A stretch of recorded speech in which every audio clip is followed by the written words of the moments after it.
Well, howdy. You've probably heard that gratitude is the basis for happiness, but that's only part of the story. Passion has to be attached to that gratitude in order for it to work. But what is passion? It's not, oh, my love, I love you so much. Well, it could be that, but it's not only that. Passion is your energy, what gets you fired up or excited, what gets all your attention, what your brain decides is important. Now, how does your brain decide what's important? Let's have a look at your brain. Here's your brain. It's basically a filter. It's gonna take events that happen all day long. See, there's event, and they're gonna go down neuronal pathways that are either deeply held or a long time held, maybe even programmed since childhood. These are your belief systems. So the events happen, they get filtered down like a little ping pong through your belief systems, and your brain then decides this is good, this is bad, this is neutral, this needs all of our attention, or this we can just dismiss, it's not very important. Here's where passion comes in. What you consciously decide is good is gonna start to go down a new neuronal pathway or develop further one that's already developed. So to improve your good, mostly you have to transform neutrals into goods. Here's some examples. Instead of just saying in the morning, oh, this coffee's fine, or not even noticing it at all, take a minute to notice how good your coffee is. If your coffee's not that good, get a better coffee. I mean, treat yourself a little bit. This is your brain we're talking about. It needs it. And notice how good the coffee is. Breathe it in. What you're doing is telling your brain, notice this. This is something good. This is something we can appreciate. This is important. Another one, my dog is so cute. Your dog is cute, definitely, or your cat. Notice how cute your dog is. Put passion in that. Don't just walk by and scratch him on the head. Give him some attention. Again, you're gonna tell your brain, this is important. This is something we need to give our attention to. This is something we need to notice. Another one, when you're in the shower in the morning, you go, this soap smells so good. Feel the soap on your skin. Feel how nice it feels to clean your body. You know, a lot of people, they're not even present in the shower, and the shower is a wonderful time. You get to clean and all the bubbles and nice soap. But a lot of people are thinking of all the stuff they have to do, and they're not just taking that 5 or 10 minutes or maybe half an hour to enjoy that time. That's a very peaceful time. It's very therapeutic if you make it that way. Now, at first this might seem really silly, or you might wonder if maybe I put something in my coffee. No, I didn't. Just really good coffee. It does seem silly. It does seem silly. I'll give you that. But it's because you're just planting a seed. Now, especially if you've been paying a lot of attention to the news or to politics, or if you're around people that have been paying attention to a lot of news or politics, you've had some neuronal pathways develop that are really deep and say, this is important. This is what we need to give our attention to. Now, it's not that it's not important. It is. But what's also important is keeping your mind at peace and keeping your state of mind as happy as you possibly can. In the beginning, starting right now, you're planting new seeds. You're saying to your brain, hey, we've been ignoring this for a long time. Let's start giving this attention.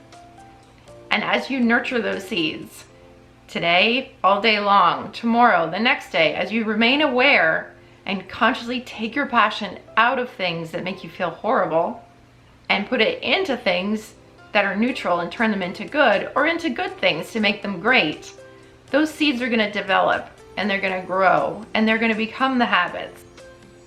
And the old ones are gonna dry up and shrivel up and fall away. And this doesn't mean you're gonna ignore bad things that are important. It just means they're not gonna constantly rob you of your happiness. I mean, let's take a big power bill. Every month you get a power bill. Some are bigger, some are smaller. You pay them. Maybe say, oh, we need to be a little more careful about having the heat on, or wow, that was a cold month. The heat had to be on more than normal. But to freak out about it or to get really, really upset about it, it's not gonna change it at all. I mean, you still have that bill. You've just lost your happiness. And then if you give your attention to that enormous power bill, you're telling your brain, we need to give our attention to this. Where else are we having big bills? Where else are we wasting money? And pretty soon you're gonna notice so much more everywhere. And most likely, those are just costs of living. Those are things that you need. Now, the downside of how we're wired is that we're actually wired for nature. We're supposed to have things slow. We're not supposed to be constantly bombarded by technology, whether it's websites trying to get clicks, or whether it's marketing companies or places trying to sell things based on fears. They're trying to get your attention. They're trying to tell you this is really important. You need to click on this because we need to pay our bills. You don't have to fall for it. You don't have to be such a great customer for them that you lose all your peace and happiness in doing so. If you think about it, it's kind of ridiculous. How many times have you seen things like clickbait where it says, oh, this is in your fridge and it can kill you? And you click on it and it's like mold or something, which of course, you don't want mold in your fridge. Now, becoming aware of where your passions are, what's getting you excited, what are you giving your attention to, what are you reacting to, that is such an important first step. Because living unaware in these times is kind of a dangerous thing.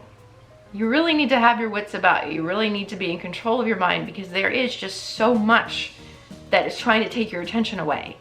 Now, people that really believe that the reality of constantly being bombarded by fear things and reacting to them, they may criticize you if you're not going to engage in that. They say, don't you know how important this is? It's important. It is very important. And you can still vote, and you can still donate money, and you can still sign petitions, and you can still do things, but you don't have to freak out about every single thing that happens, because that is literally poisoning your system. And the more things that are close in your life, that cup of coffee that tastes really good, that dog that's really cute, the air that's really fresh to breathe, those things that you appreciate and you enjoy and they're in your immediate touch, your immediate reach, those things are empowering. Those things make you feel in control. The things you give your attention to, things that are happening across the world, things that are horrible and we wish they wouldn't happen.